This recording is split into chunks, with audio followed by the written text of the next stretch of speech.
I have this is now the 24th lecture on semiconductor control drives, and we are very elaborately studying the DC drives, which is the base of the electrical drives concepts actually. Okay, so we are just about to finish now the DC drives very soon. छोटा सा एक portion उसमें रह गया था, which we are going to take up today. In the previous class, we discussed about the power factor improvement techniques in converters. ठीक है, इसमें से कई चीजें because converter and inverter are going to be the same. The operation of converter and inverter is quite काफी हद तक conceptually it is the same. That is why we are dealing it at length in detail here. Okay, so Diksha is not going to come today. उसने मना किया है, message मुझे कर दिया है, तो वी स्टार्ट हियर. तो थोड़ा सा पिछली क्लास में भी हमने देखा था power factor improvement in converters methods. Okay, तो रेक्टिफायर्स जो हैं they have a poor power factor. Okay, and they draw non sinusoidal current from the AC source. हम लोग ये जानते हैं, and mainly this is because of the delay angle also. क्योंकि जो करंट होती है, जो सोर्स करंट होती है, वो साइनोसॉइडल नहीं रह पाती है इसमें, है ना. आवाज आ रही है संजय कि डिस्टरबेंस है? मैम स्किप हो रही है मैम वॉइस. हाँ, वही मुझे लग रहा है थोड़ा सा कि कुछ साउंड का प्रॉब्लम है इसमें. एक मिनट ना, मैं आई विल ट्राई टू. मुझे भी लग रहा है कि ऐसे डिजिटाइज जैसी हो रही है कुछ आवाज. एक मिनट, अभी मैं ये टेथरिंग करके ट्राई करती हूँ एक बार, है ना, स्टॉप करके.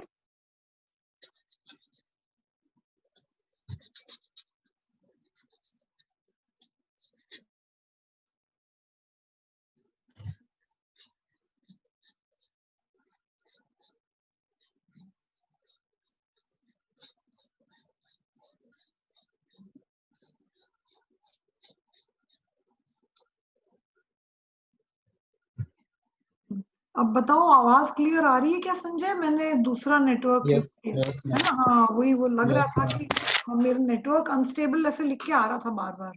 हाँ, सो ये रेक्टिफायर्स में हमें मालूम ही है कि we have drawn all the waveforms etcetera. तो एक लोड करंट होती है डीसी साइड में, एक सोर्स करंट होती है. तो जो सोर्स करंट होती है वो it's not sinusoidal, and therefore it is not sinusoidal. तो इसलिए इसमें हार्मोनिक्स भी होते हैं.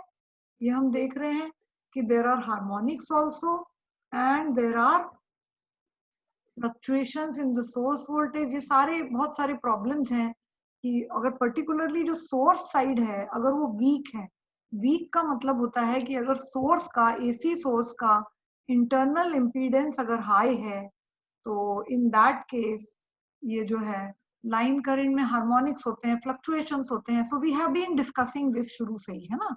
ये कन्वर्टर्स के साथ ये प्रॉब्लम्स हैं. और वोल्टेज जो होता है करंट में हार्मोनिक्स होते हैं, और सोर्स वोल्टेज जो है उसमें फ्लक्चुएशंस होते हैं हार्मोनिक्स की वजह से, एंड जो आपका आउटपुट वोल्टेज है उसमें रिपल होता है. तो इस तरीके से ये सब डिसएडवांटेजेस हैं. जब भी थायरिस्टर्स कम्यूटेट होते हैं तो sharp current pulses are there, है ना, जिसके कारण वोल्टेज और डिस्टॉर्ट होता है. क्योंकि whenever there is a high change, कोई भी किसी भी तरह का, आपने dv by d t, d i by d t, ये सब का इफेक्ट पढ़ा हुआ है एससीआर में. तो whenever there is a change तो उसका इफेक्ट आएगा. ठीक है, तो it will distort the line voltages. तो यहाँ क्या होता है कि बार बार आप डिवाइस को ऑन करते हैं, ऑफ करते हैं, so all these problems are there.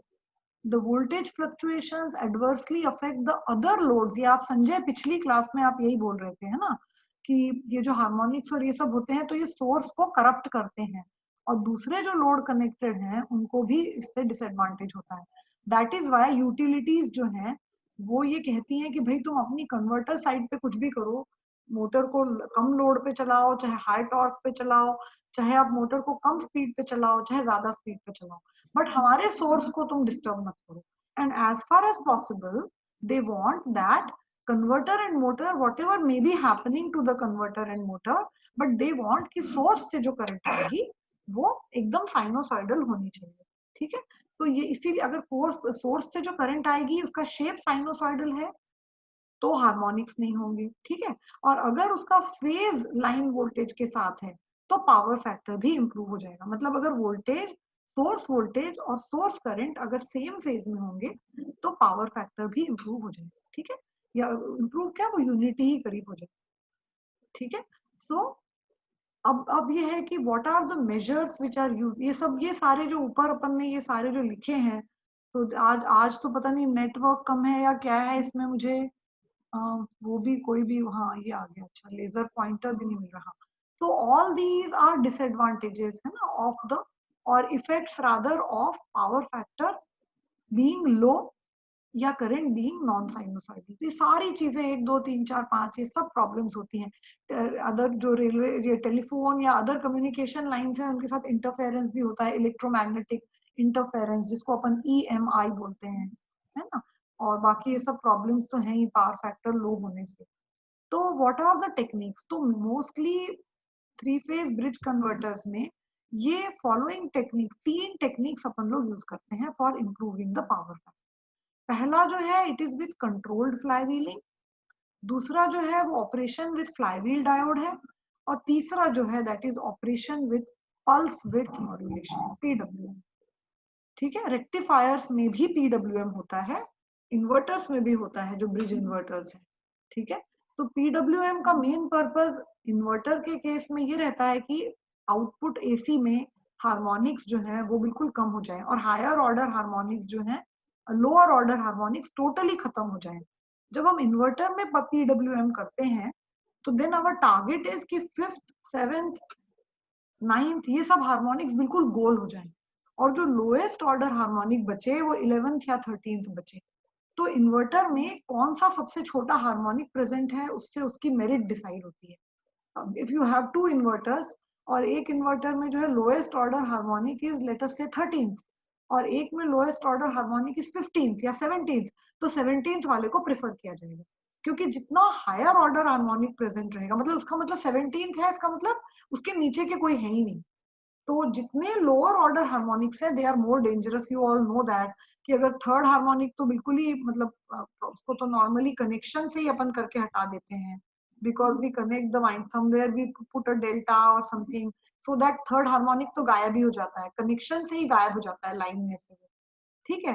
तो 5th 7th ये सब जो है इन क्यों डेंजरस है, क्योंकि अगर इनको फिल्टर आउट करना है आउटपुट AC में से, अपन इन्वर्टर की बात कर रहे हैं, तो if you want to filter these out तो आपको बहुत बड़ा और एक्सपेंसिव फिल्टर यूज करना पड़ेगा और वो इतना एफिशिएंट रहेगा भी नहीं, ठीक है। और अगर हार्मोनिक जितना बड़ा होगा, 9th होगा 11th होगा, ऑड हार्मोनिक्स ही होते हैं, तो उनको फिल्टर करना ज्यादा आसान है।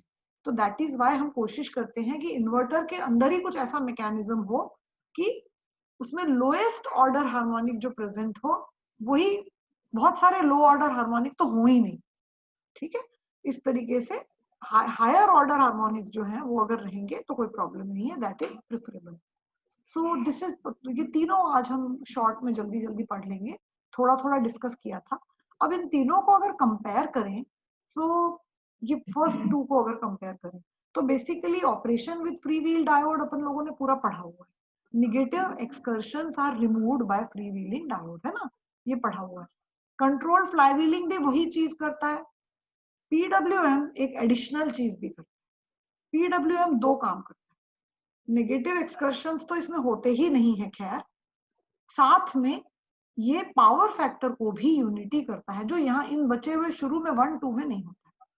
1 और 2 में पावर फैक्टर यूनिटी नहीं हो पाता है, पावर फैक्टर तो थोड़ा लैगिंग रहता है, लेकिन निगेटिव एक्सकर्शन हटने से आपका पावर फैक्टर थोड़ा इंप्रूव हो जाता है क्योंकि रिएक्टिव पावर जो है आपकी वो कम हो जाती है। लेकिन अब इन दोनों में फर्स्ट 2 में क्या फर्क है कि पहला वाला जो है कंट्रोल फ्लाई व्हीलिंग आपको रिजनरेटिव ब्रेकिंग भी देता है, it is a 2 quadrant converter, and operation with free wheeling diode जो है उसमें in that the converter, if you are using a 3 phase bridge converter, fully controlled converter with a fly wheel diode, तो the converter becomes a single quadrant converter. तो इस वाले का यही disadvantage है नंबर 2 का कि you can not have regenerative braking.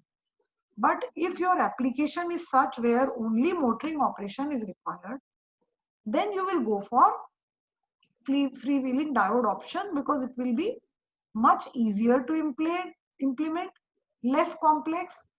Okay, so you will go for option 1 only if you want a 2 quadrant converter.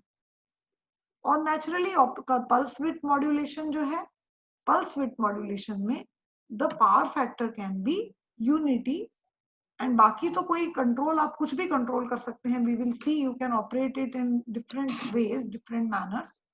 तो let us look at the slides. थोड़ा सा हमने पहले पिछली बार किया था ये, एंड मैंने आपको बताया था कि अगर आपका फायरिंग एंगल 60 डिग्री है, 60 से कम है या 120 से ज्यादा है, तो आपके में अगर 60 से कम है तो नेगेटिव एक्सकर्शन. आपने तो संजय बहुत अच्छे 3 फेज के डायग्राम्स बनाए हैं, अगर आपको ठीक से आपने समझ के बनाए हैं तो they are really very good, है ना.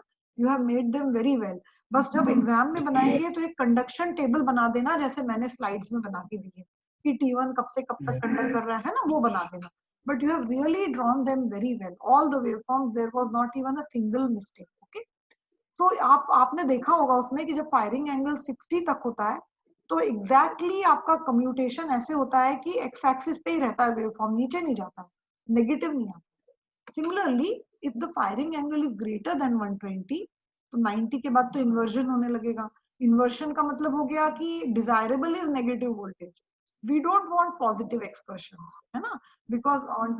तो after 120 there is no positive excursion. इसका मतलब ये हुआ कि only between 16 and 120 you have positive or negative undesirable excursions of the waveform. We want that the current should be continuous, but we don't want the voltage to be positive in case of braking mode, and we don't want the voltage to be negative when the operation is motoring operation. ठीक है, so this we had seen yesterday in the previous class also. और इसमें freewheeling paths हम create कर देते हैं, जैसे T1 and T4 ये एक ही ब्रांच के हैं, T3 and T6 and T5 and T2. तो ये तो मैंने आपको एक्सप्लेन कर दिया था. अब today I am going to show to you the conduction table, Sanjay. तो कंडक्शन टेबल से आप इसको बहुत आराम से और अच्छे से बहुत क्लियरली समझ जाएंगे. बाकी थ्योरेटिकल क्वेश्चन के हिसाब से पूरे नोट्स आपके सामने हैं.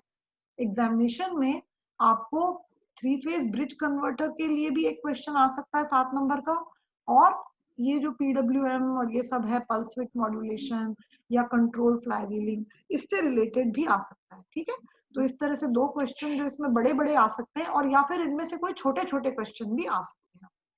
ठीक है, तो ये तो आपको मैंने कन्वर्टर का डायग्राम बताया ही था, और ये वाला पिछली क्लास में एक्सप्लेन किया था, but we had not drawn a conduction table here. तो नाउ वी विल सी कि how the conduction of SCRs happens. Next slide में देखेंगे. तब तक ये 1, 3, 5 और 2, 4 एंड 6 जो है ये हमारे पास ऑब्वियस है ना, कि 2 जो है वो फेज C से कनेक्टेड है, 4 जो है वो A से कनेक्टेड है, एक्सेट्रा. तो नेक्स्ट स्लाइड. तो ये भी हमने देखा था. तो आप देखिए ये जो पल्स थी, दिस पल्स, ये बड़ा वाला पल्स, तो दिस बड़ा वाला pulse is for, this is for the normal operation, meaning ये डिवाइस का नॉर्मल ऑपरेशन है. ठीक है, और ये वाला फ्री व्हीलिंग है. ये इस समय मतलब जब थायरिस्टर T1 यहाँ पे ऑन हो रहा है तो वो सिर्फ फ्री व्हीलिंग पाथ देने के लिए हो रहा है. ठीक है, तो SCR1 जब ऑपरेट कर रहा है, ठीक है, तो 1 विल ऑपरेट विथ ऐसे किसी डिवाइस से जो उसके साथ ही है. ठीक है, तो उस समय आप सिमिलरली ये वाला जो है दिस इज 2 ऑपरेट कर रहा है. देखिए यहाँ 1 ऑपरेट कर रहा है, यहाँ 2, यहाँ 3, यहाँ 4, यहाँ 5, यहाँ 6, छोटा छोटा. So this is not the regular. इस समय वोल्टेज कितना रहेगा, वोल्टेज विल बी 0, मतलब वोल्टेज को कैरी नहीं कर रहा है ये IG1, मतलब थायरिस्टर, ये पल्सेस हैं, फायरिंग पल्सेस हैं गिवन टू SCR T1.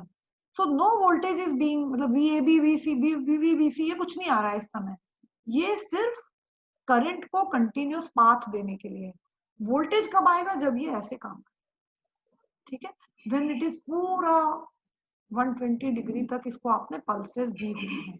ठीक है, नाउ ये पल्सेस जो हैं ये बता रही हैं कि डिवाइस कब से कब तक ऑन है. ठीक है, In this way, the pulses have been shown for the devices in this particular figure. अब next में हम ये बना रहे हैं कंडक्शन टेबल कंट्रोल्ड फ्लाईव्हीलिंग की। ये आपको मालूम ही है कि यहाँ T1, T2, T3, T4 किस तरह से ट्रिगर होते हैं, ये पूरे पॉइंट्स आपको पता है। यहाँ T4 ट्रिगर होता है, यहाँ T5 ट्रिगर होता है ना, और आगे इसी तरह से आगे जाएंगे तो T6 ट्रिगर होगा, और ये बेसिकली यहाँ पे T6 ट्रिगर होता है, ऐसे अपन कह सकते हैं, क्योंकि 360 से आगे चले गए तो basically this is your T6 ना, 15 डिग्री पे, मतलब 375 पे।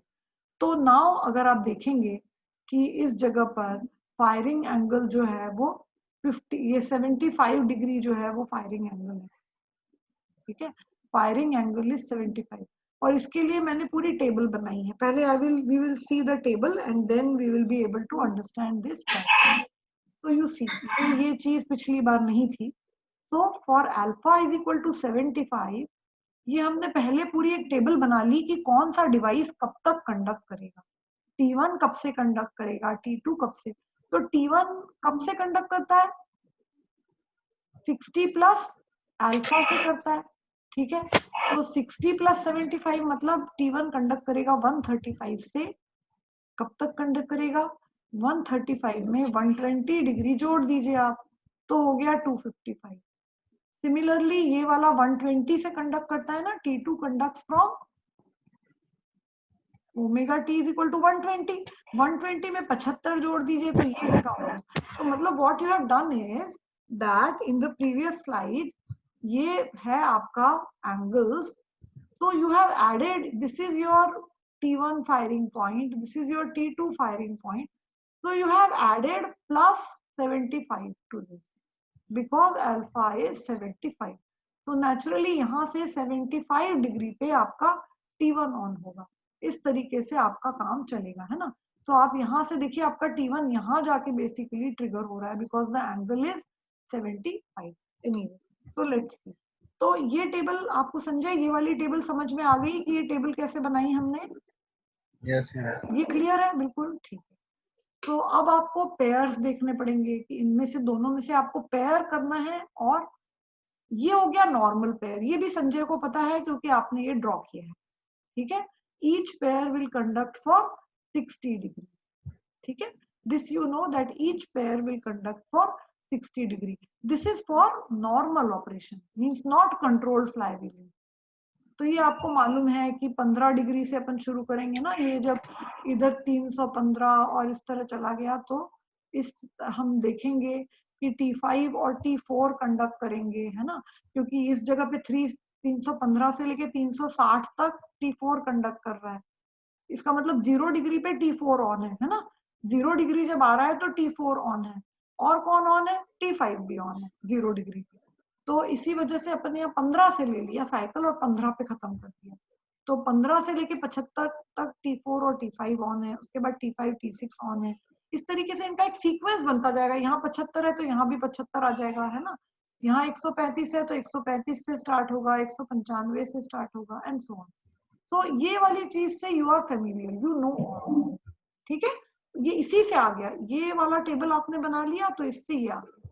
और ये टेबल कैसे आ गया, अल्फा अल्फा जोड़ते चले गए आप, जो भी अल्फा की वैल्यू है वो 60 में जोड़ी, फिर आपने 120 में जोड़ी, फिर 240 में जोड़ी, इस तरह से करके 60 डिग्री के हिसाब से, है ना, 180 में जोड़ी, फिर 240 में जोड़ी, मतलब 60 का आप लेते चले जाए मल्टीप्लीकेशन। अब हम बात करते हैं जो मेन समझने की चीज है कि आपका, आप यहां से देखिए T5 से T4 15 डिग्री से 75 डिग्री तक कंडक्ट कर रहा था यहाँ पे नॉर्मल ऑपरेशन में, ठीक है, when the operation was normal. But 60 degree पे क्या हुआ, 60 डिग्री पे वोल्टेज नेगेटिव होने लगा, 60 डिग्री पे आपका जो वोल्टेज था वो नेगेटिव होने लगा, ठीक है। तो इसीलिए आपने क्या किया, अब आप जानबूझ के, you don't want negative excursion, आपको मालूम है कि जब VCA कंडक्ट करेगा तो 60 डिग्री पे VCA नेगेटिव होने लगेगा, ठीक है। VCA क्यों, T5 C फेज में कनेक्टेड है और T4 A फेज में कनेक्टेड है, तो VCA ये मैं आपको एक्सप्लेन कर चुकी हूँ। अब 60 डिग्री पे आपको क्या करना है, आपको ये दोनों पेयर को बंद करना है। You have to stop this and start same, मतलब सेम लेग के जो है ना ऊपर और नीचे वाले डिवाइसेस, उनको आपको ऑन करना है। तो आपने क्या किया, 60 डिग्री पर आपने T2 को ऑन कर दिया। T2, T5 तो कंटिन्यू रहा, लेकिन आपने T2 को ऑन कर दिया। Omega T is equal to 60 degree पर what did you do, you triggered T2। वो जो ये पल्सेस बन रहे थे ना यहाँ पे इस तरह से, ये आपने T2 को ऑन कर दिया। This is T2। तो आपने T2 को ऑन कर दिया। क्यों ऑन कर दिया, ये यहाँ ऑन कर दिया क्योंकि यहाँ आपका वोल्टेज नेगेटिव हो रहा था। तो नेगेटिव में ना जाए करके इसी जगह पे आपने T2 को ऑन कर दिया। The moment you triggered T2, तो जो पहले कंडक्ट हो रहा था वो ऑफ हो गया, T4। ये देखिए T4 ऑफ हो गया। समझ में आया? अदरवाइज T4 हो सकता है आगे तक कंडक्ट करता। नॉर्मल केस में T4 कहाँ तक कंडक्ट कर सकता था आपका, 75 तक कर सकता था। ये आप देख रहे हैं ना, 15 से लेके 75 तक यही पेयर को कंडक्ट करना था। बट 60 से लेके 75 तक VCA नेगेटिव हो जाता। हम वो नहीं चाहते हैं। कंट्रोल्ड फ्रीव्हीलिंग का एम ये है कि वोल्टेज कभी भी नेगेटिव नहीं हो। तो जैसे ही वोल्टेज नेगेटिव होने को आया, हमने T5 तो अपना अभी कंडक्ट करता रहेगा। T5 कब तक करेगा, 135 डिग्री तक T5 कंडक्ट कर सकता है आपका। तो आपने T5 को तो चलने दिया क्योंकि T5 तो 135 तक कंडक्ट कर सकता है। But what you did, you triggered T4, sorry you triggered T2, ये वाला T2, ताकि T4 बंद हो जाए आपका। ये T4 आपका बंद हो गया। ठीक है ना संजय? तो ये आप खुद बैठ के समझोगे तो आपको समझ आएगा। तो हमने T5 और T4 को 60 डिग्री तक चलने दिया। 60 डिग्री पे T2 ऑन कर दिया, omega T is equal to 60 पे। The moment you will trigger T2, T4 will automatically switch off. And when T4 will switch off, तो आपके T5 एंड T2, T5 तो ऑलरेडी ऑन था और T2 भी on है। ये T2 को आपने खुद ऑन कर दिया थोड़ी सी देर के लिए। तो T5 और T2 पेयर कंडक्ट करता रहेगा। लेकिन अब आप ऊपर जाके देखिए, स्लाइड मूव हो रही है। हाँ, अब आप देखिए T5 और T2 कंडक्ट कर रहे हैं कब से कब तक। मैंने एग्जांपल ले लिया 60 से लेके 60 के आगे। ठीक है, T5 और उसी की ब्रांच का T2, सेम ब्रांच का। T2 को ऑन किया तो T4 बंद हो गया, तो VAC यहाँ पे आना बंद हो गया। अब क्या होगा, ये करंट इनके थ्रू फ्री व्हील करेगी। This is a simple free wheeling, no power from source, no power from source. और यहाँ पे naturally voltage will also become 0। T5 and T2 will keep conducting। ये समझ में आ गया? हमने क्या किया, जैसे ही वोल्टेज यहाँ निगेटिव होने लगा, इस जगह मान लो वोल्टेज नेगेटिव हो रहा था, तो हमने जिस निगेटिव हो रहा है तो इसलिए नीचे वाले SCR को T4 को ऑफ करके उसी की ब्रांच वाले को चला दिया। अब इन दोनों के ऑन होने से वोल्टेज 0 हो गया। ये आपको ये 0 वाला वोल्टेज देखिए, यहाँ पे 0 वाला वोल्टेज मिल रहा है। वो मैंने जो हाथ से बनाया है डायग्राम, उसमें दिखाऊंगी आपको। अब आप ये समझ भी रहे हैं कि T2 का ऑन होना मतलब T4 का ऑफ होना। ये तो आपको पहले ही पता है कि कोई भी इनमें से निगेटिव में से 2, 4 और 6 में से मान लीजिए कोई एक कंडक्ट कर रहा था, और अगर आपने किसी दूसरे को ट्रिगर कर दिया, मान लो 6 कंडक्ट कर रहा था और आपने 2 को ट्रिगर कर दिया, तो 6 अपने आप ऑफ। और आप देखेंगे यहाँ हर जगह यहाँ पर यही हो रहा है। ये T4 है आपका। T4 पहले T6 कंडक्ट कर रहा था, यहाँ तक कंडक्ट कर रहा था। जैसे ही आपने T4 को ऑन कर दिया, यहाँ आपने एक एडिशनल T4 को ऑन कर दिया। अदरवाइज ब्रिज रेक्टिफायर में क्या ऐसा कोई स्कोप है क्या, ऐसा कोई छोटा सा ऑन करने का, फायर करने का? नहीं है। ये आपने कंट्रोल फ्लाई व्हीलिंग के लिए यहाँ ऑन कर दिया, ताकि आप चाह रहे थे कि T6 बंद हो जाए, T6 को आपको ऑफ करना था, तो आपने क्या किया, T4 को ऑन। इस तरह से आपने सीक्वेंस, और आपने किसको चला दिया, देखिए आगे। ठीक है, तो इसका मतलब क्या हुआ, T5 से लेके T2 तक। अब ये बात है कि T2 कब तक कंडक्ट करता रहेगा, तो 75 डिग्री पे T6 ऑन हो रहा है। ठीक है, ये अपन नेगेटिव ग्रुप की बात कर रहे हैं। T4 कंडक्ट कर रहा था पहले, नेगेटिव जैसे ही होने लगा तो हमने नेगेटिव ग्रुप SCR T4 को ऑफ करने के लिए नेगेटिव ग्रुप SCR T2 को ऑन कर दिया। अब T2 को हमने कब तक चलाया, देखिए, तो अगला SCR है T6। T6 75 डिग्री पे ऑन होने वाला है, तो हमने इसको 75 डिग्री तक ही ये चलेगा, क्योंकि 75 पे T6 ऑन हो जाएगा। जैसे ही ये T6 ऑन होगा, ये यहाँ के बाद आपको यहाँ देखना है, ठीक है। पहले यहाँ देखो, उसके बाद यहाँ देखो, फिर उसके बाद यहाँ देखो, उसके बाद यहाँ देखो, है ना। ऐसे एंगल देखिए, ऐसे ही मूव करो। सो T2 75 डिग्री तक कंडक्ट करेगा सिर्फ, क्योंकि 75 डिग्री पे T6 ऑन हो जाएगा, और जब T6 ऑन हो जाएगा तो T6 will make it's pair with T5। तो ऑलरेडी था ही ना, T5 तो 15 डिग्री से लेके 135 डिग्री तक कंडक्ट कर रहा है, तो T5 तो अभी है ही आपका, T5 तो चल ही रहा है। तो T5 और T6 मिलके वोल्टेज VCB को लोड को देते रहेंगे, तो load voltage will become VCB, ठीक है। अब आप देख रहे हैं load voltage will be VCA from 15 to 60 and from 60 to 75 the flywheel diode, freewheeling diode will be freewheeling pair, diode नहीं है, freewheeling pair SCR, same leg pair will continue and naturally the voltage will become 0. After that at 75 degree automatically ये table देखिए, आप table देख के पता लगेगा कि T6 ऑन हो रहा है, क्योंकि ये अपन कुछ भी चेंज नहीं कर रहे हैं, ट्रिगर तो सबको उसी हिसाब से कर रहे हैं। 60 plus alpha, 120 plus alpha, 180 plus alpha, 240 plus alpha, 300 plus alpha, 360 plus alpha, इतने पे ही ट्रिगर कर रहे हैं प्रत्येक को 360 plus 75 हो गया 75, तो इनको ट्रिगरिंग तो इनकी वैसे ही कर रहे हैं, बट हम जानबूझ के उसको कंट्रोल फ्लाईव्हीलिंग करके ऑफ कर दे रहे हैं। जैसे ही वोल्टेज 0 होने लगता है तो 2 SCR में से एक SCR को ऑफ कर देते हैं।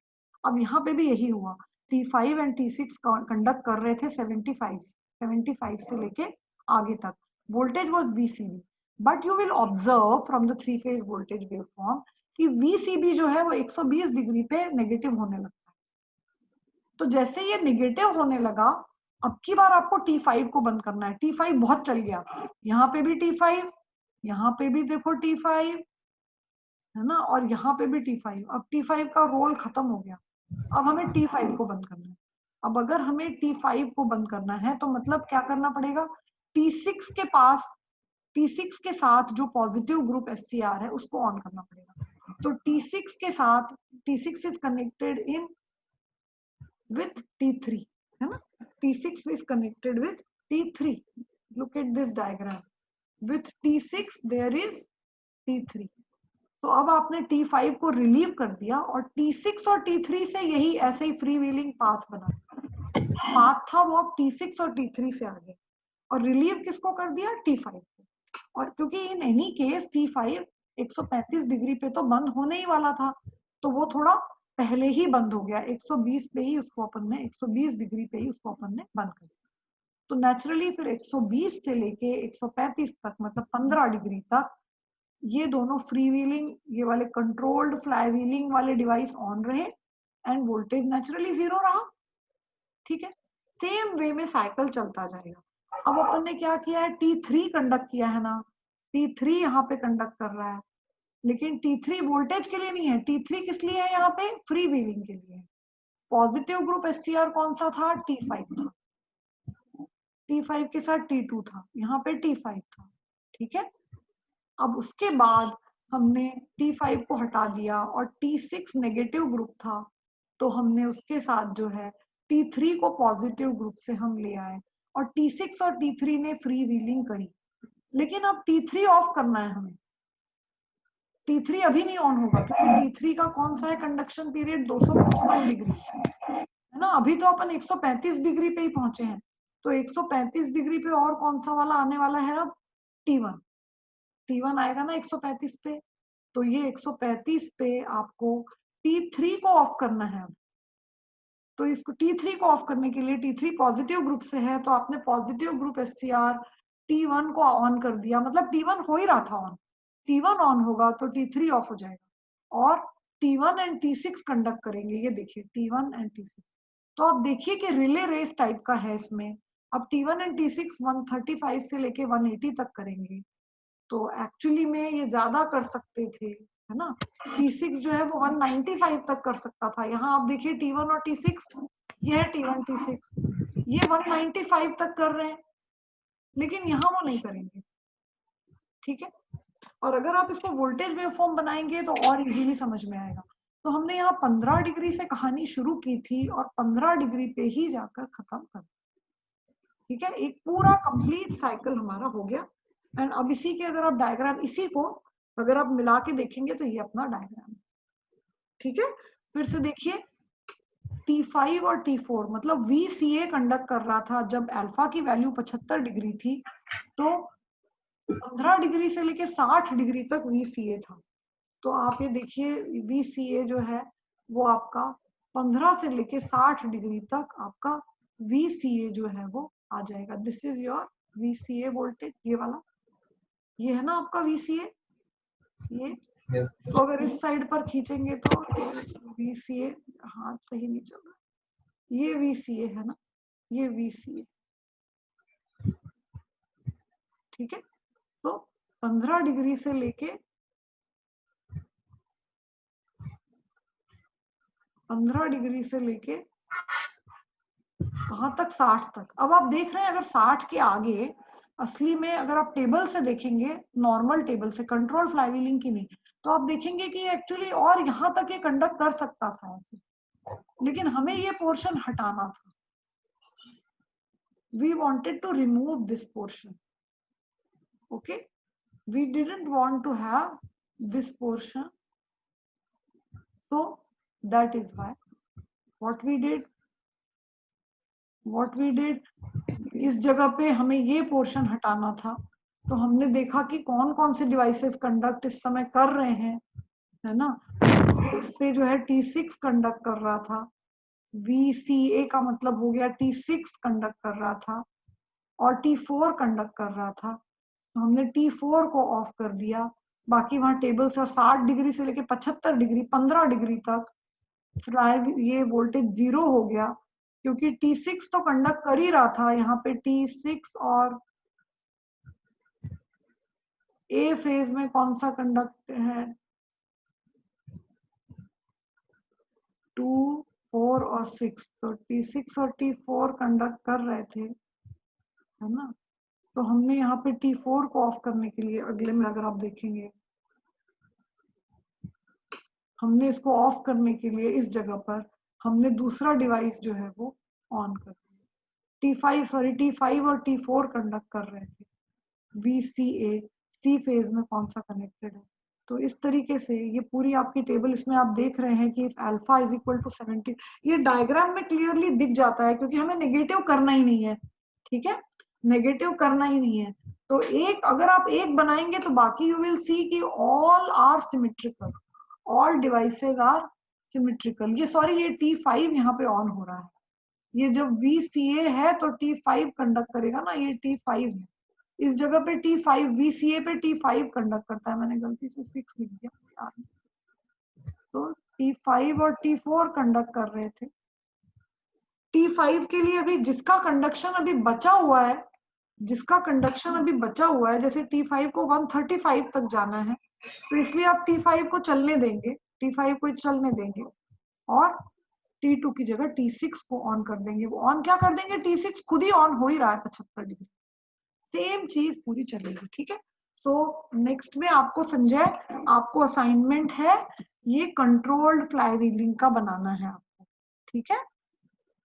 अब इस बार आपको 60 अल्फा इज इक्वल टू 60 से लेके 120 तक कंट्रोल्ड फ्लाईव्हीलिंग हो सकता है, ठीक है, ताकि नेगेटिव एक्सकर्शंस ना रहे, ठीक है। तो ये 75 डिग्री था। अब मान लीजिए मैं आपको असाइनमेंट में बोलती हूँ कि 80 डिग्री के लिए बनाइए, तो बस इसी में आपको 5-5 डिग्री की आपकी टेबल में वेरिएशन आएगा, ठीक है। एंड दिस वे, ये टेबल ही मुझे आपको आज एक्सप्लेन करनी थी। फ्लाईव्हील डायोड वाला ऑपरेशन आप लोगों को ऑलरेडी पूरा क्लियर है कि कोई भी नेगेटिव एक्सकर्शन जो है वो नहीं आएगा। And controlled flywheeling is used in 3-phase bridge rectifier, in single phase bridge rectifier, both। जैसे उसमें भी T1, T2, T3, T4 रहते हैं, तो एक ही ब्रांच के 2 को ऑन कर देंगे, बस इतना ही है, और वोल्टेज 0 हो जाएगा थोड़ी देर के लिए। मतलब आपका जो T5 है, आप देखेंगे कि वो टुकड़ों में कंडक्ट करेगा। T5 15 से 60 तक कंडक्ट किया, कंडक्ट तो पूरे में ही किया लेकिन वोल्टेज 0 रहा। कंडक्ट तो T5 जो है वो 15 से लेके 120 तक कर रहा है, बट T5 15 से लेके 135 तक कंडक्ट नहीं कर रहा है, ये 120 तक ही कंडक्ट कर रहा है। ये फर्क हो जाएगा इसमें, ठीक है। तो कंडक्शन 60 डिग्री की जगह 45 डिग्री का हो गया, प्रत्येक पेयर का 45 डिग्री का हो गया, only 45 degree. Rest of the time मतलब इसको थोड़ा जल्दी अपन ने ऑफ कर दिया T5 को, क्योंकि आपने 3 को ऑन कर दिया। 3 ऑन करेंगे तो 5 ऑफ हो जाएगा, ठीक है। सो इन दिस वे आप लोगों ने क्या किया यहाँ पे कि T5 और T6 था, T5 को ऑन करने के लिए T3 ऑन कर दिया, फिर T3 को भी सिर्फ 15 ही डिग्री तक ऑन रखा, फिर T3 भी बंद हो जाएगा, क्योंकि एक्चुअली तो आपको T1 को ऑन करना था पॉजिटिव ग्रुप से। T5 के बाद किसका नंबर था? T5 के बाद आपका नंबर T1 का था। पहले 1 का नंबर आता है, फिर 3 का नंबर आता है, फिर 5 का नंबर आता है, ऐसे ही है ना। और सिमिलरली इसको भी आप कह सकते हैं स्मॉल आई, T2, उसके बाद T4 और उसके बाद फिर T6, तीसरे नंबर पे ही आता है। इनका सीक्वेंस ये बना रहता है, ठीक है। तो फ्लाईव्हील डायोड का तो आपको मालूम ही है, there will be no change, only the negative excursions will not be there. तो AC voltage waveform will also be, integration भी वैसे ही होगा कि नेगेटिव पार्ट किसी भी वोल्टेज का नहीं आएगा इसमें, है ना। अब है पल्स विड्थ मॉड्यूलेशन, ये थोड़ा सा स्लाइटली एक्सप्लेन करने का है। I have taken the bridge converter, इसमें single phase bridge converter, 3 phase नहीं लिया, 6 सिंगल फेज लिया। पल्स विड्थ मॉड्यूलेशन के बारे में मेन बातें क्या क्या है इसमें? सेल्फ कम्यूटेटेड, स्पेलिंग हो गई, सेल्फ कम्यूटेटेड स्विचेस यूज करते हैं, because you have to switch on and off many times. यहाँ पर लाइन कम्यूटेशन नहीं होगा, देयर इज नो, अभी तक क्या था? फेज कम्यूटे, फेज कंट्रोल था। Now in PWM there is no line commutation, there is no line commutation. तो मतलब फोर्स कम्यूटेशन आपको यूज करना है, या तो फोर्स कम्यूटेशन यूज करना है या आपको सेल्फ कम्यूटेशन यूज करना है, ठीक है। सेल्फ कम्यूटेशन का मतलब हो गया that you are using a device जो खुद ही जितनी देर, मतलब ये ऐसा जो सिंबल बना होता है ना, ये वाला सिंबल, ये वाला, इसका मतलब है कि जब तक ट्रिगरिंग पल्स हम देंगे तब तक ही वो डिवाइस ऑन रहेगा। This is a self commutated device. इसीलिए आप देख रहे थे ना पिछली स्लाइड में पल्सेस दिखाई हैं, IG1, IG2। पल्स का मतलब है कि उतनी देर वो डिवाइस कंडक्ट कर रहा है, because these are self commutated devices. इनमें ऐसा नहीं है कि पल्स देके छोड़ दिया, ठीक है। इसमें नॉर्मली आप पावर ट्रांजिस्टर, GTO या मॉसफेट्स को यूज करेंगे, and they are self commutated, meaning till the gate pulse is there, till the triggering pulse is there, the devices, power transistor, GTO etc will conduct. The moment the pulse is removed, triggering pulse is removed, they will be off, ठीक है। तो इनको अपन लोग, ये इनकी, ये IC1 जो है ये इसकी ट्रिगरिंग पल्स है। तो अगर IC1 इज इक्वल टू 1 तो switch is on, if IC1 is equal to 0 switch is off. बिल्कुल सीधा इनका 1010 लॉजिक है, ठीक है।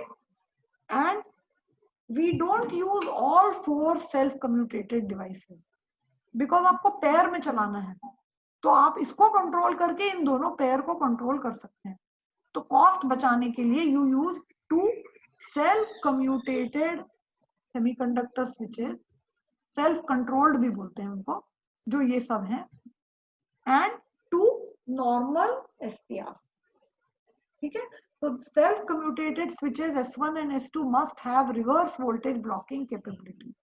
ये जो आपके स्विचेस हैं S1 S2, क्योंकि क्या है, ट्रांजिस्टर, GTO, मॉसफेट वगैरह की रिवर्स ब्लॉकिंग कैपेबिलिटी अक्सर कम होती है, मतलब उनकी वोल्टेज रेटिंग कम होती है। SCR हाईएस्ट वोल्टेज रेटिंग में अवेलेबल होता है। तो अगर ये वाले डिवाइसेस की कैपेबिलिटी कम है, blocking capability, they are nowhere comparable to SCR। तो अगर इनकी कैपेबिलिटी कम है इन डिवाइसेस की, तो इनके साथ आप क्या करते हैं, एक fast recovery diode can be used in series. मतलब ये स्विच और स्विच के साथ देख रहे हैं, स्विच के साथ सीरीज में एक डायोड कनेक्टेड। तो this is a switch and this there is a diode. Together they will make a switch. Yes. Okay, this is a diode. And इसको पूरे को मिला के हम क्या बोलेंगे? S1, self commutated switch. This is actually a switch. ये बोला, ये ट्रांजिस्टर या कुछ तो भी ट्रांजिस्टर है ये, और ये उसके साथ एक डायोड कनेक्टेड है सीरीज में। क्यों कनेक्टेड है? क्योंकि अगर ये वोल्टेज ब्लॉक नहीं कर पाया तो ये ब्लॉक कर लेगा, क्योंकि power diodes are available in high voltage blocking capability. Clear Sanjay? Clear to you? समझ में आ रहा है ना? Sanjay is intelligent. I have seen that you are able to develop, I mean you have concepts, समझ लेते हो फटाफट चीजें। सारे डिपार्टमेंट में बाकी भी फैकल्टी का यही ओपिनियन है। तो अभी दीक्षा नहीं है तो हम लोग ऐसा बोल रहे हैं, but you are taking interest, maybe she is doing something else या कुछ, तो उसका थोड़ा फोकस कहीं कहीं और है। So you understand, number one, that you need for PWM, pulse width modulation is a sophisticated method. It cannot be used कि कोई चक्की वाला है या कोई छोटा मोटा कोई application है, you will not use pulse width modulation. It is a sophisticated technique. But PWM has a capability of giving unity power factor, unity source power factor, which is a very big thing. Unity power factor आना मतलब एक बहुत बड़ी बात है, क्योंकि industry में आजकल यूनिटी पावर फैक्टर की डिमांड है। पहले तो पावर फैक्टर लो होता था, so you are able to get UPF, मतलब unity power factor with pulse width modulation, very close to unity और समटाइम्स इवन यूनिटी। तो number one, you need self commutated devices, क्योंकि line commutation पे depend करोगे अगर आप, तब तो नेगेटिव एक्सकर्शंस आएंगे या वो नेगेटिव साइड में भी जा सकता है, क्योंकि you have no control. Once you have triggered, you have no control. Like remember the waveform of the AC voltage wave, you have triggered the device at omega t is equal to alpha here, ठीक है? It is a bridge rectifier, तो यहाँ पे negative voltage भी ऐसा आएगा। So in the next cycle also you will, trigger it with at alpha degree only. Okay, you will trigger it at alpha degree, and you will see कि you have started, you have given a pulse here. You see, ऐसे यहाँ पर एक आपने pulse दे दी, ऐसे pulse है। उसके बाद आपने लगातार पल्स को मेंटेन नहीं रखा, because this is an SCR, ये ट्रिगर हो जाएगा एंड देन ये खुद ब खुद यहाँ से यहाँ तक कंडक्ट करेगा। इस जगह पे जाके डिपेंड करेगा कि करंट जीरो है कि करंट फ्लो हो रही है। अगर आपका करंट वेवफॉर्म इस तरीके से है, ऐसा करंट अभी जीरो नहीं हुआ इस जगह पे, तो ये SCR चलता रहेगा। करंट अगर यहाँ जाके जीरो हुआ है, if current become zero here, तो SCR will keep conducting till this place, और आपकी पल्स सिर्फ यहीं पे थी। जबकि IC1 जो है आपकी, this is a self commutated device now, तो अगर आपको SCR को यहाँ तक कंडक्ट कराना था मान लीजिए, तो आपकी पल्स IC1 जो है वो अल्फा से लेके, ये आपका अल्फा है, ये आपकी X एक्सिस, तो ये यहाँ से लेके पूरा ऐसे बनेगा आपका IC1। This is your IC1, you get my point? तो ये सेल्फ कम्यूटेटेड डिवाइस। अब सेकेंड पॉइंट ये है कि you connect a fast recovery diode. You may be asked कि why do we connect a fast recovery diode with MOSFET, GTO और BJT और अ self commutated device? ठीक है, वी कैन आस्क यू, ठीक है? सो if you ask, if something like this is asked to you, why do we connect, so you have, the answer is to get reverse blocking capability, because GTO and MOSFET etc do not have reverse blocking capability. Okay, तो इस तरह से इसी slide पे आपके 2-3 questions, छोटे short answer question, MCQs जो हैं वो आपके 2 या 3 नंबर के क्वेश्चन बन जाते हैं। ठीक है, अब कितने टाइप के PWM हम यहाँ पढ़ रहे हैं तो बहुत टाइप के, इन्वर्टर में भी अपन पढ़ेंगे, लेकिन we will study today two of these PWM. One is equal PWM, the other is sine PWM. तो ये दोनों क्या है, सब कुछ इसमें बस वेव फॉर्म से ही क्लियर हो रहा है। ठीक है, जो सेल्फ एक्साइटेड डीसी मोटर है और इक्वल पीडब्ल्यूएम के ये पॉइंट्स हैं, some points are there and equal PWM के ये एडवांटेजेस हैं। मैं पहले आपको वेवफॉर्म में बताऊंगी, थ्योरेटिकल नहीं। So what is equal PWM? In equal PW थोड़ा बहुत आपको आइडिया ऑलरेडी है ही, उसी okay. So there is a triangular waveform, okay, triangular waveform which has got peak value as Vt, ठीक है, and then there is a reference DC, reference DC which is called VR, मतलब reference, ठीक है, उसका amplitude A है, and this is Vt जिसका amplitude AM है, ठीक है। Now pulses are generated based on a certain logic, क्योंकि ये सारा ऑटोमेटिकली यूज होता है, ऑटोमेटिक या प्रोग्रामेबल सर्किट्स में। So there is a carrier wave और a modulating triangular wave and a reference DC. ये हो गया equal pulse width modulation. And how the pulses IC1 IC2, अच्छा ये जो IG1 IG2 है ये तो थायरिस्टर है, T1 T2 नॉर्मल थायरिस्टर है। तो नॉर्मल थायरिस्टर की तो पल्सेस आपको मालूम ही है कि अल्फा पे ट्रिगर होता है, पाई प्लस अल्फा पे ऑफ होता है।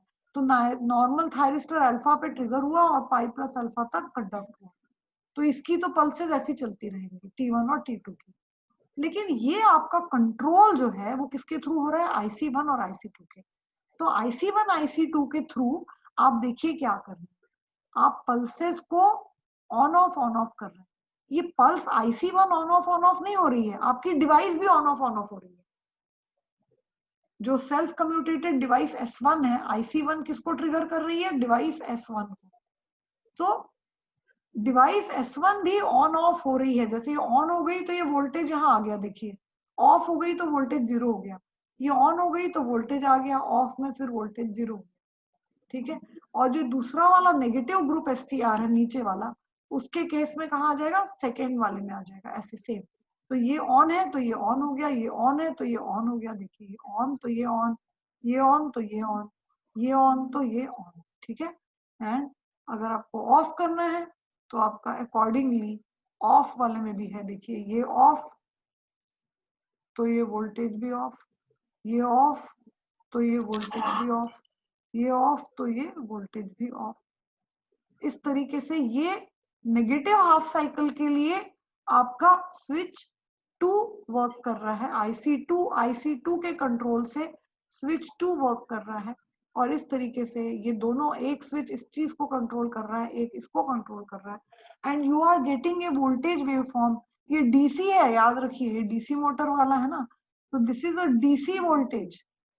बट एज कंपेयर टू इस टाइप का डीसी जो अपने को मिलता था ऐसा वाला या इस टाइप का, तो ये वाला DC is a better DC, this is a better DC, this is not so good. So ripple etcetera is less in this DC. एक तो इनमें नेगेटिव एक्सकर्शंस नहीं है, और इसकी जब आप एनालिसिस करेंगे तो इसमें रिपल बहुत कम आएगा, ठीक है। तो ये हो गया इक्वल पल्स विड्थ मॉड्यूलेशन। आपने इसमें इक्वल पल्स विड्थ मॉड्यूलेशन में सबसे इंपॉर्टेंट नंबर 1 क्या है कि there is a triangular wave, number 2 there is a reference wave which is DC, number 3 pulses are generated by comparing the VR मतलब reference wave and the sine wave, and दोनों में reverse logic use होता है। ये देखिए IC1 IC2 का exactly reverse logic है। जब IC1 ऑन है, IC1 कब ऑन है आप अगर देखेंगे तो IC1 पीछे जाके भी देख सकते हैं कि SCR, ये SCR तो नॉर्मल कंडीशन से कंडक्ट करेंगे, है ना, बट स्विचेस का क्या लॉजिक है ये देखिए आप। Switch S1 conducts when VR is greater than VT, otherwise switch S2 conduct. ये कब? in the positive half cycle from this lambda to pi plus lambda, मतलब पॉजिटिव साइकिल। तो पॉजिटिव साइकिल में ये लॉजिक है कि क्या लॉजिक है कि S1 ऑन होगा जब VR is greater than VT, ये पॉजिटिव साइकिल में। और पॉजिटिव साइकिल में जब जब वी आर वी टी से कम है, मतलब रेफरेंस कम है, तो उस समय S2 ऑन हो जाएगा। और नेगेटिव हाफ साइकिल में ये कौन सा हो गया, ये नेगेटिव हाफ साइकिल हो गया, मतलब interval pi plus alpha two 2 pi plus alpha, ये हो गया negative cycle of the AC wave. तो नेगेटिव जब साइकिल है, नेगेटिव साइकिल है, उस वक्त ड्यूरिंग द नेगेटिव साइकिल उल्टा हो जाएगा, मतलब S2 तब कंडक्ट करेगा जब VR is greater than VT, और S1 कब कंडक्ट करेगा, जब VR is less than VT। तो एग्जैक्टली यही चीज यहाँ पर करी हुई है। तो ये आपकी IC1 है, IC1 प्लस है 1 है, this is 1 and this is यहाँ पे 0। तो when IC1 is 1, okay, when will it be so, ये यहाँ तक पॉजिटिव साइकिल है। तो व्हेन, यहाँ पे हाँ, when your, this is your VR, so VR is greater than VT and VC, your this switch is on, S1 is on, ठीक है, and S2 is off। Same condition में negative cycle में जब ये VR ज्यादा है, okay, तो इस पीरियड में अगर आप इसको नीचे लेके देखेंगे तो नेगेटिव साइकिल में आपका उल्टा हो जाएगा कि कब कौन, और ये दोनों एग्जैक्टली कॉम्प्लीमेंट्री सिग्नल्स हैं IC1 एंड IC2, ठीक है। This is equal pulse width modulation. Now if you look at, ये देखिए देयर आर 5 पल्सेस इसमें, अभी जो हमने जो एग्जांपल लिया, तो हियर देयर आर 5 पल्सेस पर हाफ साइकिल, तो मतलब इसका पल्स नंबर ज्यादा हो गया। अपना जो ब्रिज रेक्टिफायर होता है उसमें एक हाफ साइकिल में एक ही पल्स होता है, और अगर 3 फेज होगा तो 3 होते हैं, पर इसमें 5 पल्स हो गए। ये देखिए एक हाफ साइकिल में there are 5 pulses, and because there are 5 pulses, high pulse number होने से आपको सारे एडवांटेजेस मिलते हैं कि रिपल कम हो जाता है, discontinuous conduction, zone of discontinuous conduction कम हो जाता है, ठीक है, and for the same value of inductance you get lesser ripple, lesser discontinuous conduction. These are the advantages, and the fundamental power factor is unity, because if you see this is the source current, तो you will see कि source current जो है वो इसमें वो भी ऐसे rippled हो जाती है। Source current and source voltage के बीच का जो एंगल है आप देख सकते हैं वो यूनिटी हो जाता है, वो सेम हो जाता है, that is why the power factor becomes unity here, the fundamental power factor. ये जो रिपल है, if you analyse the ripple there will be one fundamental and one, ये जो सोर्स करंट है, सोर्स करंट को एनालाइज करेंगे तो एक इसमें ऐसी फंडामेंटल एसी वेव निकलेगी, और बाकी क्या होंगे, हार्मोनिक्स होंगे इस टाइप के। जब आप ये वाली वेव जो ये ब्लैक कलर से है, जब इसको तोड़ेंगे मैथमेटिकली, फोरियर एनालिसिस करेंगे, तो एक आपकी प्योर साइन वेव निकल के आ जाएगी, जो ये मैंने ड्रॉ करी है ये वाली, this is called your fundamental. और साथ में उसमें ऐसी बहुत सारी हार्मोनिक्स होंगी, ये वाली एक हार्मोनिक होगी, एक ऐसी और छोटी छोटी वाली भी हो सकती है। तो all these harmonics and this fundamental को मिला के ये स्क्वायर वेव बनी है, समझ रहे हो ना आप? Square wave is broken down into fundamental plus harmonic. तो फंडामेंटल पावर फैक्टर जो है, ये फंडामेंटल पावर फैक्टर वो यूनिटी हो जाता है, क्योंकि टॉर्क और बाकी सभी चीजें अपन फंडामेंटल के लिए ही निकालते हैं, फंडामेंटल कंपोनेंट के लिए ही निकालते हैं, that is why we can say that the power factor is unity. इसके बाकी कई पॉइंट्स यहाँ पे भी डिटेल में अपन ने एडवांटेजेस और ये सारी चीजें एक्सप्लेन करी हुई है। एडवांटेजेस तो यही है कि for same inductance current ripple is less and zone of discontinuous conduction is small, मतलब बहुत कम देर तक डिसकंटिन्यूअस कंडक्शन में मोटर ऑपरेट करेगी, ठीक है, समझ में आ रहा है? और जो आउटपुट वोल्टेज है इसमें एक मॉड्यूलेशन इंडेक्स होता है, उसको चेंज करेंगे अगर अपन A/AM, हाँ, मतलब ये जो आपका रेफरेंस वोल्टेज था इसको अपन ऊपर नीचे कर सकते हैं इस डायग्राम में। रेफरेंस वोल्टेज को अगर आप यहाँ ले गए, मतलब A is equal to AM कर दिया आपने, इस तरह से आपने रेफरेंस वोल्टेज को चेंज कर दिया, ठीक है। मॉड्यूलेशन इंडेक्स जो M होता है, modulation index, that is equal to A/AM, A divided by AM. So if you take unity, अगर आपका मॉड्यूलेशन इंडेक्स 1 हो गया तो उस केस में मैक्सिमम वैल्यू 2 Vm/π हो जाएगी वोल्टेज की, मतलब it will be like normal converter, ठीक है, उसमें फिर कोई कंट्रोल नहीं है। लेकिन मॉड्यूलेशन इंडेक्स 1 से 0 से 1 to 0 अगर आप चेंज करते जाएं तो you can change the output voltage from 2 Vm/π to 0. The modulation index is 0, then the output is 0. जैसे अगर अल्फा इज 0 तो output voltage is full voltage Vm/2π, ठीक है। तो इसी तरह से you can get the, this is equal and similar, exactly similar is the sinusoidal pulse width modulation. इसका भी ये डायग्राम ही आपको समझना है। इसमें क्या फर्क है, जो रेफरेंस वोल्टेज है वो डीसी नहीं है, रेफरेंस वोल्टेज एक साइन वेव, ये कैरियर वेव इसको अपन कहते हैं, इस वेव को अपन कहते हैं कैरियर वेव या मॉड्यूलेटिंग सिग्नल भी बोलते हैं इसको, ठीक है। दिस इज कैरियर वेव या फिर इसको मॉड्यूलेटिंग सिग्नल कहते हैं, ओके। सो दिस इज, ये तो वैसी ही रही, लेकिन कंपेयर किससे कर रहे हैं अपन, डीसी से नहीं कर रहे हैं, साइन वेव से कर रहे हैं। साइन वेव और डीसी में फर्क क्या है कि डीसी पूरा कंटिन्यूअसली एक जैसा रहता है, लीनियर रहता है, और साइन वेव में आप देख रहे हैं कि यहाँ मतलब आपकी पल्सेस की विड्थ चेंज हो जाएगी, पल्सेस की जो विड्थ है वो चेंज हो जाएगी। इक्वल पल्स विड्थ मॉड्यूलेशन में ये all these pulses were of the same width, उसमें सेम विड्थ थी,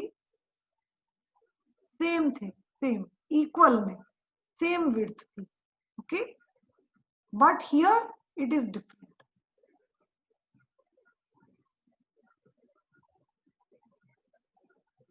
हियर इट इज डिफरेंट। ये देखिए, ये वाली आपकी छोटी है, दिस इज स्मॉल, मतलब ये भी साइन है, ये भी साइन वेव जैसा है। यहाँ इसकी विड्थ छोटी है, इसकी थोड़ी ज्यादा है, इसकी और ज्यादा है, इसकी थोड़ी कम है, ये और ये एक जैसे हैं, ओके, और ये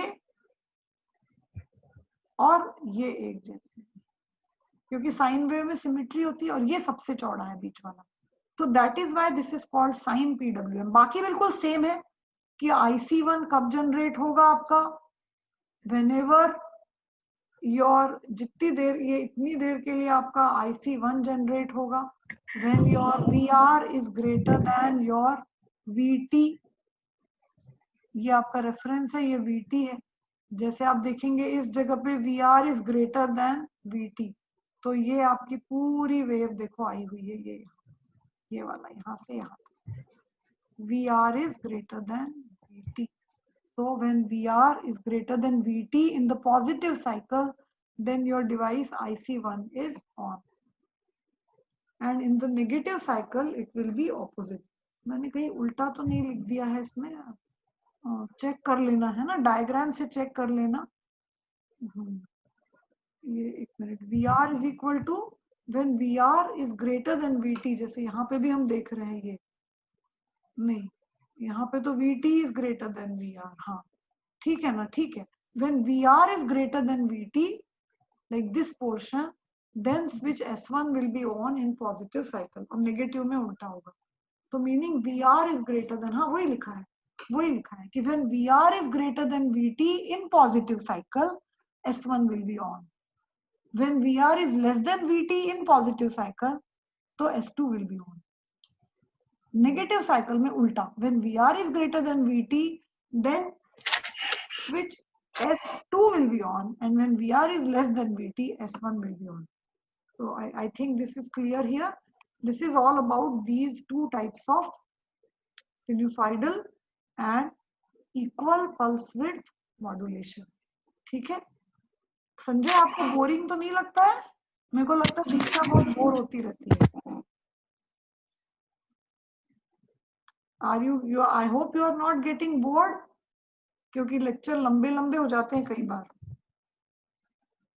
तो हम लोग को ऐसा फीडबैक मिला है कि लेक्चर्स को थोड़ा सा छोटा छोटा रखा गया है, अदरवाइज बहुत लंबे हो जाते हैं।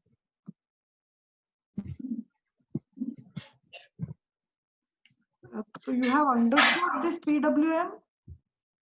Yes, ma'am.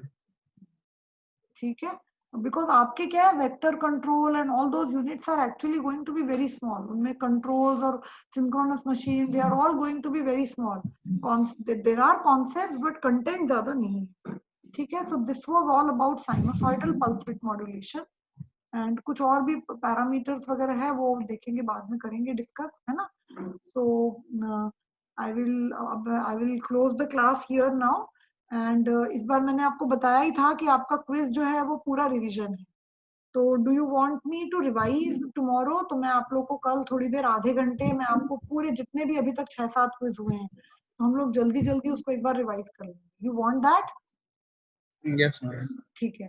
तो टाइम जो है वो आप भी मुझे बता, आप लोग कहीं कुछ एंगेज तो नहीं हो? मुझे व्हाट्सएप कर दिया करो, अगर बोलने में कभी संकोच भी होता है तो आप व्हाट्सएप कर दिया करो, है ना. तो कल के दिन तो अच्छा, कल हमारा कॉलेज तो बंद ही है, तो मैं घर से ही लूंगी आपकी क्लास कल. तो I will take your class at, कब कब लूं बताइए? अगर मैं शाम को लूं तो कोई प्रॉब्लम है क्या? आप दीक्षा से नो बात मैम. करके मुझे बता देना, क्योंकि कल मैंने अपने ओके मैम. पीएचडी स्टूडेंट को एक्चुअली बुलाया हुआ है सुबह. तो 12 से 3 तक तो मैं फ्री नहीं हूँ. उसके बाद मैं लंच वगैरह लूंगी, है ना. तो 12 से 3 तो मैं फ्री नहीं हूँ कल. तो उसके या तो पहले आप बोल दीजिए तो मैं पहले ले लूंगी 11 बजे, और या फिर मैं 4 बजे के बाद ले लूंगी, क्योंकि मैं लंच वगैरह करूंगी और उसके बाद